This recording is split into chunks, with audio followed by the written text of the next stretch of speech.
Coming up on City Beat, with more and more people wanting to live downtown, the demand is on the rise for affordable housing.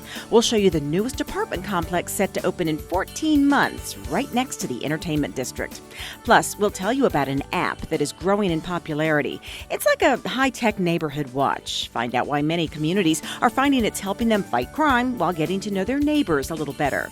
And firefighters and paramedics can't save lives if they put their own in jeopardy behind the wheel. We'll take you to the driving course our first responders must master every year that puts speed and safety to the test.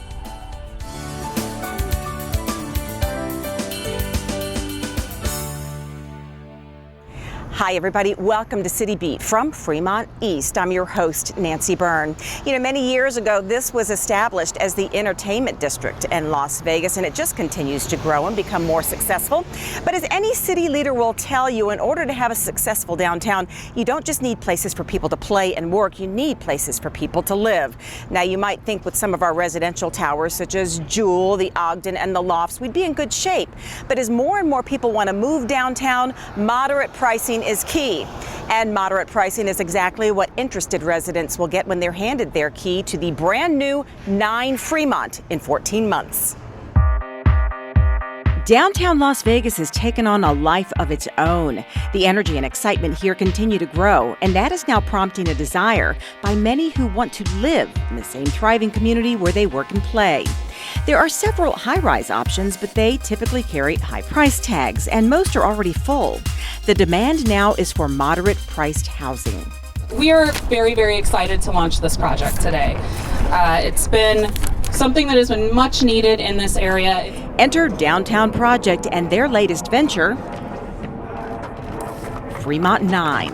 The complex is expected to only take 14 months to complete, and when it's done, there will be 231 units of high-style but moderately priced apartments on Fremont and 9th Streets, cozied right up next to the Fremont East Entertainment District. At this groundbreaking ceremony, those who had a hand in making this a reality say they hope it's the beginning of more similar developments. I believe as you look back in the history of downtown Las Vegas redevelopment efforts, you'll see today will be a turning point. Somewhat to have a ripple effect throughout downtown from a residential development perspective. I believe this will give an opportunity for other developers to see the ability to bring such a kind of a unique mixed-use project to us. Mayor Carolyn Goodman joked that she might even be in the market for a Fremont 9 unit. And as I understand it, there are going to be 231 units in this complex, and 1, 2, and 3 bedroom apartments. I'd like to reserve one just in case Oscar and I fight. To wrap up the celebration, boards that will be used in the construction of the complex were signed and will be displayed like artwork when the project is completed. Zappos CEO Tony Hsieh, Councilman Bob Coffin, who represents this area, Mayor Goodman, and others, literally signing off on yet another great downtown project. Once again, 9 Fremont is slated to open in about 14 months. Well, speaking of residential areas, something that's becoming very popular in residential communities across the city is a new app, fairly new app, called Nextdoor. It enables neighbors to look out for each other. Jennifer Davies tells us now why it is becoming so popular. Nextdoor is a private social network for neighborhoods. 20,000 city residents are currently using Nextdoor in more than 300 neighborhoods across the city.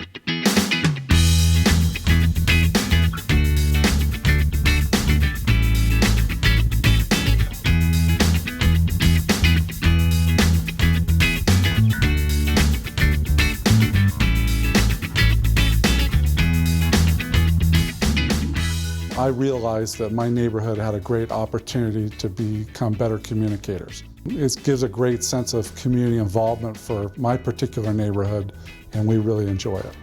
93% of us agree that it's important to know your neighbors. From sharing information about community sales to helping a neighbor in need, local neighborhoods say there's numerous benefits to staying connected and sharing information. From the suburbs all the way downtown, Nextdoor is really catching on. We send alerts for crime and safety. We post events for upcoming neighborhood meetings and social gatherings. It's been a great communication tool. This very neighborhood was helped by using Nextdoor to report a suspicious individual. And sure enough, Metro called me back a few minutes later and said, we found the individual. We've actually had to arrest him. He has some warrants and he's mentally unstable. So thank you for reporting him. After one family suffered the loss of a loved one, this neighborhood rallied to give them a helping hand. One of our neighbors went on and was able to let us know what had happened. And of course, it was a huge part. We wanted to do something for his family. So we were able to come together. Next Door may have started out as a high-tech neighborhood watch, but it's clear when you hear stories like this that it's really bringing people together. It's nice to be able to have that connection. I can still meet my neighbors and I can see somebody and then say, hey, I saw you at Next Door, and we can talk and form friendships and have that sense of community. To see if your neighborhood is using Next Door, simply go to nextdoor.com. For City Beat, I'm Jennifer Davies. Thank you, Jennifer Davies, for that story. Well, we're going to take a quick break, and when we come back, we're going to share with you a video that was shown at an international convention showing off just some of the coming attractions in downtown Las Vegas. Congratulations to the City of Las Vegas Employee of the Month, Rick O'Brien, from our Building and Safety Department. Nevada is the third most seismically active state over the last 150 years, behind California and Alaska. In the event of a major earthquake in Las Vegas, our building inspectors need to quickly access damaged buildings to make sure everyone is safe in our city. At the same time, it's crucial they stay in contact with the city's Emergency Operations Center. Now, to accomplish both of these goals, Rick took it upon himself to develop an emergency plan so the city is prepared if we ever suffer a major earthquake. Rick researched and spearheaded the city's acquisition of a mobile field office that can be used in emergency situations, right where the damage has occurred. Rick worked closely with many city departments to make this mobile field office a reality, but it was his initiative and dedication to our residents' safety that made the mobile office a reality. Congratulations to Rick O'Brien, our City of Las Vegas Employee of the Month.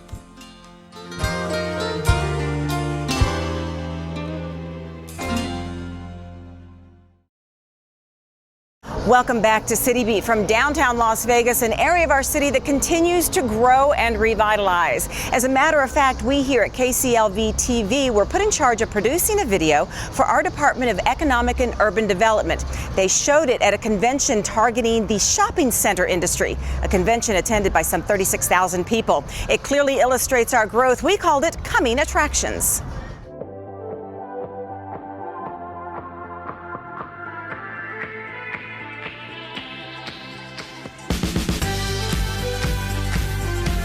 There's a whole lot of new in what used to be referred to as the older area of Las Vegas. Of course, we're talking about the monumental redevelopment of downtown Las Vegas, which is located just a few miles north of the Las Vegas Strip.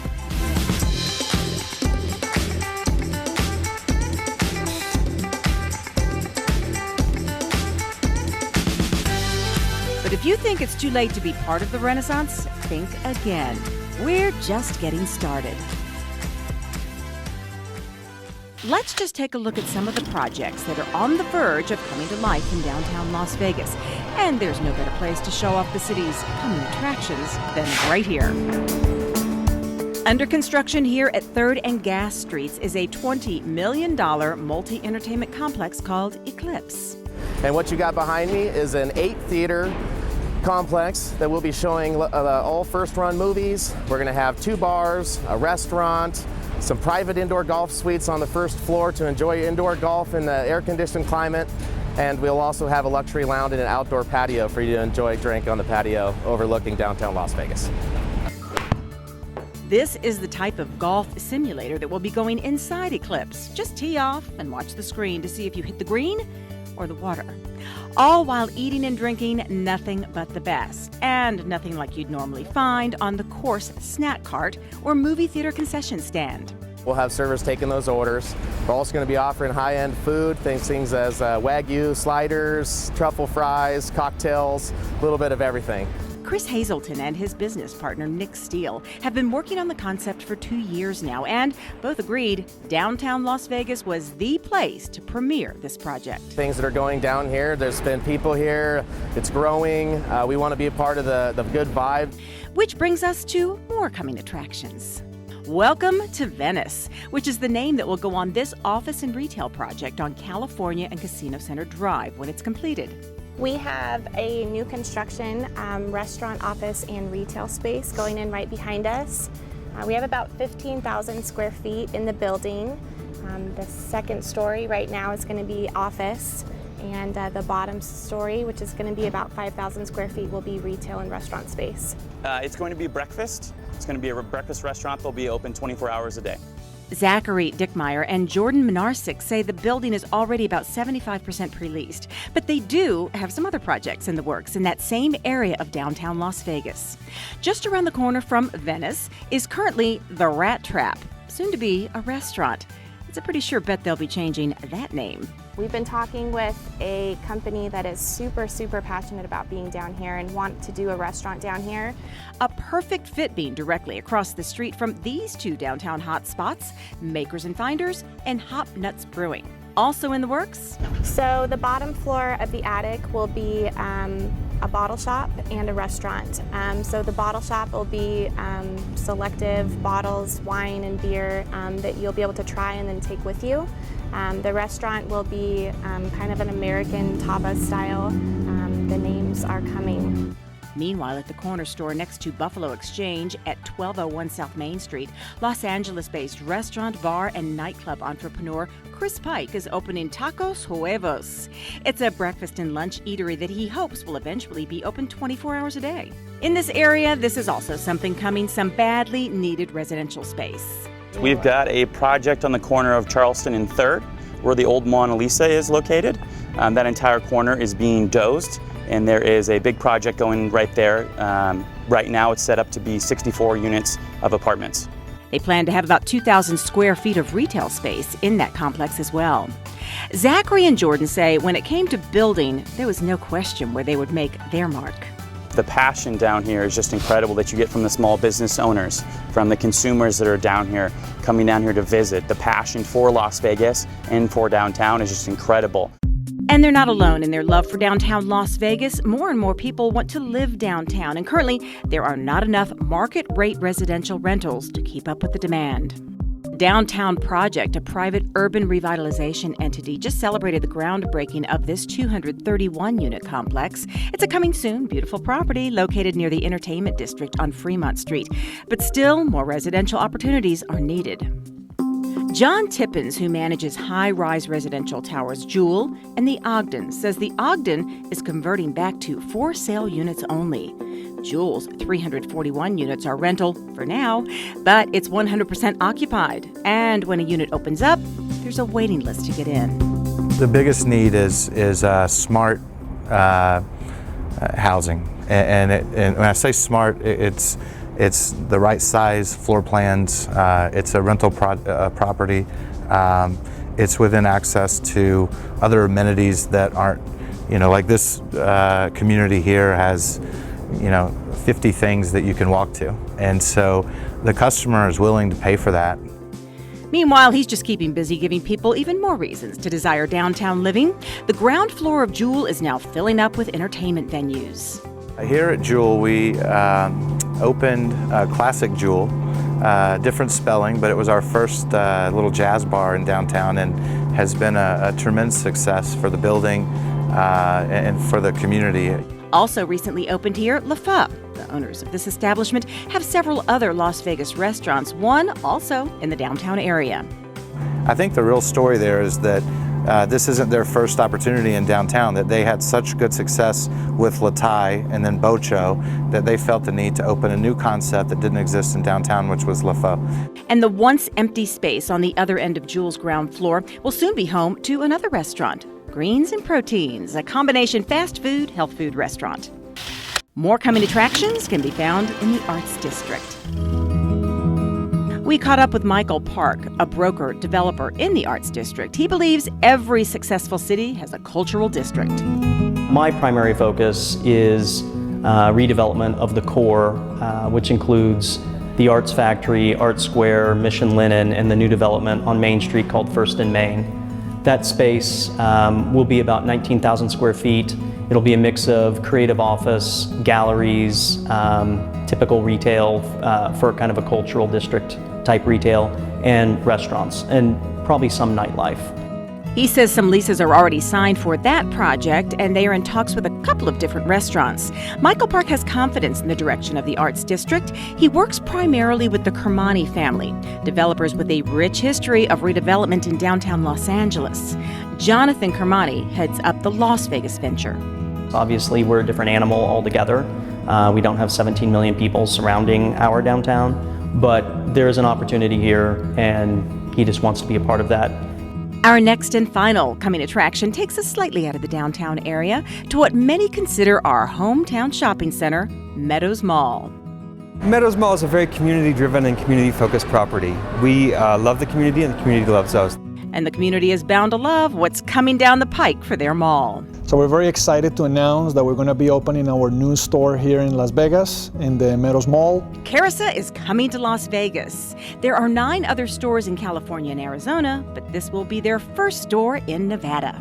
In the Meadows Mall, we're extremely excited because for our business model, we believe that we have the perfect location for us. When I think of Curacao, I think of electronics, home goods, and a very high focus on customer service.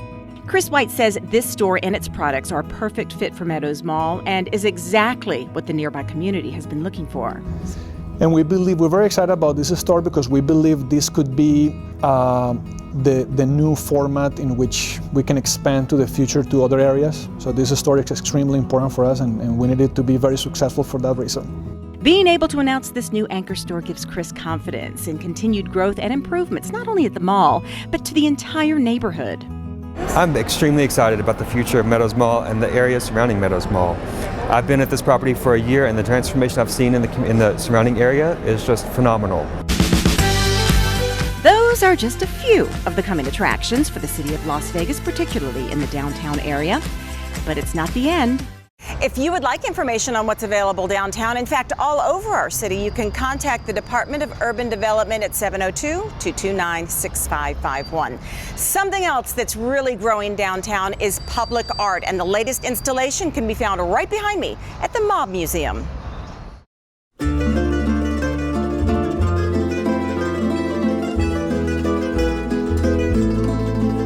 The Museum of Organized Crime and Law Enforcement is a piece of art in itself. This former post office and federal courthouse was beautifully rehabilitated with the purpose of housing what we now know as the Mob Museum in downtown Las Vegas.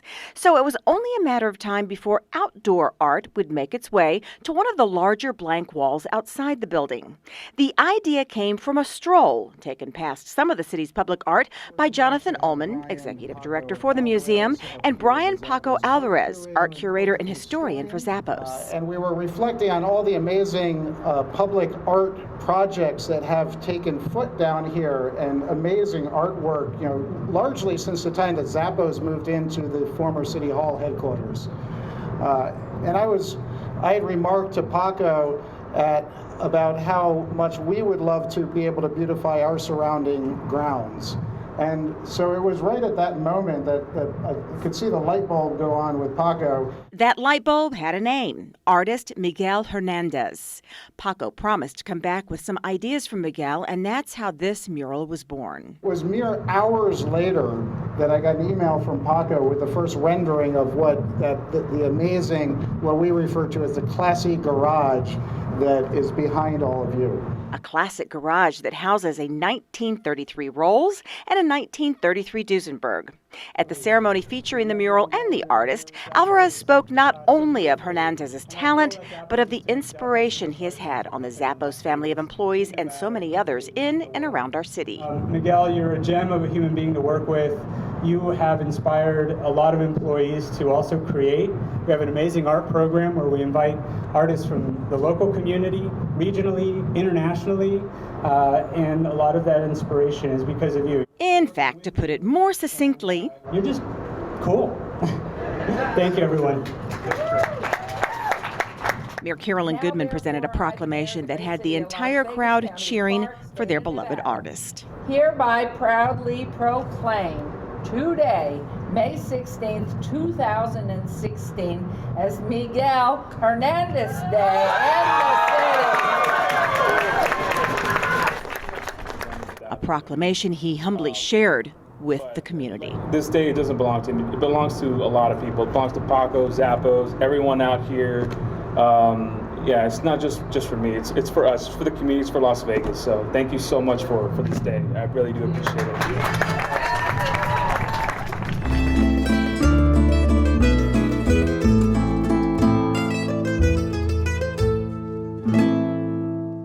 We're going to take another break, and when we come back, when you're a paramedic or firefighter, getting to an emergency can be just as challenging as the duties you perform when you get there.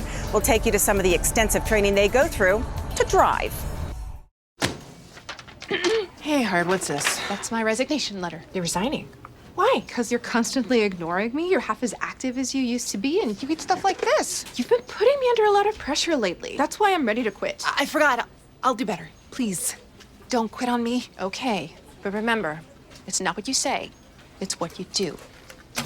Listen to your heart. Don't let it quit on you. Let's go for a walk. Uncontrolled high blood pressure could lead to a stroke, heart attack, or death. Get yours to a healthy range before it's too late. Welcome back to City Beat. We've been hopping around all over downtown for this show, and we thought we would just end at City Hall.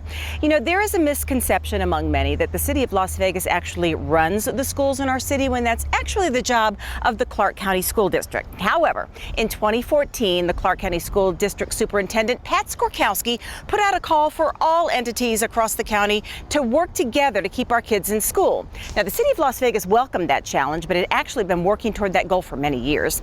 And it seems like our efforts are finally being recognized on a local and national level. Here's more on those recent accolades, our new department dedicated to education, and the woman who heads it up, Dr. Lisa Morris-Hibbler. When it comes to caring for our kids, Las Vegas is a very giving community. From local businesses like TELUS donating computers to schools, to city employees taking the time to read to children during Nevada Reading Week, to the many community events promoting reading, such as Flip Through Summer.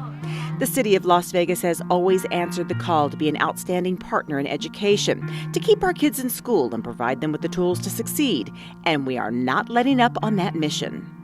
In fact, earlier this year, a department was formed under the leadership of Dr. Lisa Morris-Hibbler here in our city called Youth Development and Social Innovation.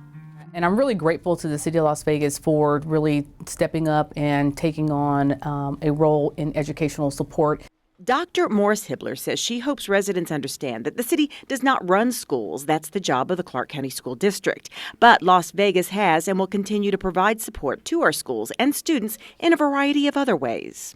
Make sure that people understand that education is really important to the city of Las Vegas, and not only for the reasons people think, which is the K-12 education system, which really is the primary responsibility of the Clark County School District, but for other things, the pre-K, and making sure that we have summer learning programs and out-of-school time programs, and then also our community, our social innovation around our Mayor's Faith Initiative and the Latino Network. So the department has many functions, all of which is to strengthen our community. Here are just a couple of other programs making a difference in education. Downtown Achieves, which reaches out to designated schools in the city that need a little extra assistance. This is one of Downtown Achieves' activities called Piggy Bank. It teaches children the importance of managing and saving money, lessons that are often taken home to their parents. Safe Key is another outstanding before and after school program that provides a safe environment where children exercise, get help with their schoolwork, and even get nutritious meals and snacks. In fact, the city is proving to be a true community partner in many ways, so much so, the organization Communities in Schools Nevada, which strives to keep kids in school, recently recognized Dr. Morris-Hibbler as a Civic and Public Partner of the Year. And I was honored and humbled at the same time. This work, I think that people do it because they're passionate about it. It's never ending, there's no breaks, because you're always trying to make sure that you're aligning resources and partners, and it really is a community effort. She says the city has always been passionate about education, but certainly welcomed the challenge recently put out by Clark County Superintendent Pat Skorkowski, a challenge to work together to improve our schools. And I was so thankful in 2014 when Superintendent Pat Skorkowski made his community call to action, because what that did was it opened the door for partners such as the city of Las Vegas to say, you know what, we're in it with you. We want the same thing that you want, and that's, to ensure that our kids are successful. She feels the accolades will continue. This year, Las Vegas is a finalist in the All-America City competition, an honor never bestowed upon a Nevada city before. She feels our strides in education have a lot to do with this distinction. This year's theme was to ensure that all young people were successful in school and life. And I think that just speaks volumes to the work that we've been doing in our community. You know, people know us for the Strip, but we're so much more than that. So it's not too late to let the All-America City folks know that Las Vegas is the best. Dr. Morris Hibbler says go to our city Facebook page, use the hashtag SinCityToSuperCity and the hashtag AAC and let them know why Las Vegas should be the winner, and we will find out in mid-June if in fact we are. Well, we've been doing some stories lately following the current class of Las Vegas Fire and Rescue through their training. We were with them on their first day, and right now we're going to take you to some pretty extensive training they have to go through before they can operate an emergency vehicle. Sue Levitt has that story. Once you know that you're turning on this mirror, then you turn to this mirror, pick up that next cone in that mirror. Chuck Stankowski is in charge of training our City of Las Vegas firefighters. So it's all a matter of just picking up the cones in your mirror. Today he takes us through the defensive driving courses created to help prepare firefighters to drive safely in emergency situations. Set up kind of like a 3-lane highway, like a road, and then we put cones right in the middle, like there's an object or a car stops or an accident right in the middle of the intersection. They have to wait till we tell them to go left or right, and then they have to go around that object. While these courses may look somewhat easy to maneuver, it's a little different once you're behind the wheel. Riding along with Chuck, he shows us how to get through all 6 courses without knocking over any of the cones. This basically teaches them the parameters of the vehicle without hitting any cones, because they've got to go left, they got to swing right, back left again, and they're going to make a big J-hook, just kind of like a question mark. The first course is called the Serpentine and designed to help drivers navigate around fixed objects, teaching steering wheel and speed control. They're going to go around these objects, maintaining the speed. Once the drivers are comfortable maneuvering through the first couple of courses, they're challenged a bit more with some tougher obstacles.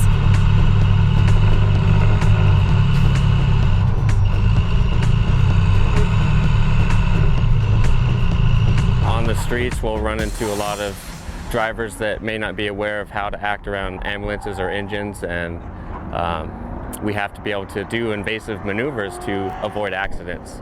And that's what we're learning here, is just driving techniques. The recruits have practiced and pretty much mastered the 6 courses separately, but now is when the fun and competition comes into play.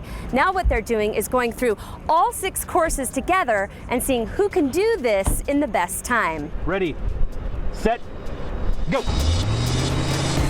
It's definitely nerve-wracking. You know, your blood pressure's up a little bit. You want to make a good time. All of the recruits successfully finished the final course with the challenge of trying to achieve a better time than Chuck and the other instructors. And although none of the recruits could beat their instructors, they did come pretty close. In fact, they came within seconds, but most importantly, all are now certified to properly operate city emergency vehicles.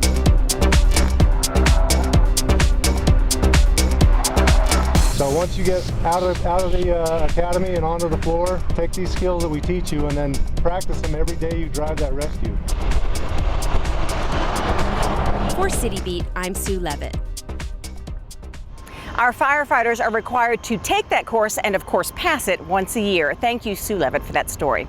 Well, that does it for this edition of City Beat. Thank you so much for joining us. As we go to close, we're going to take you to the Southern Nevada Law Enforcement Memorial Ceremony. We want to thank Steve Krupe and all of Metro for providing us the video. Tonight's ceremony is but a small gesture in recognition of the enormous sacrifice made by the 34 members of law enforcement that died in service to Southern Nevada. For all of you who've been touched and lost somebody you love so desperately, you're touched every day by the sunshine and the wind and the rain, and the clouds, and the beauty of every life day that we get. For the family members who are here to honor their loved one, we realize your sacrifice and the burden that your loss bears. We are forever in your debt.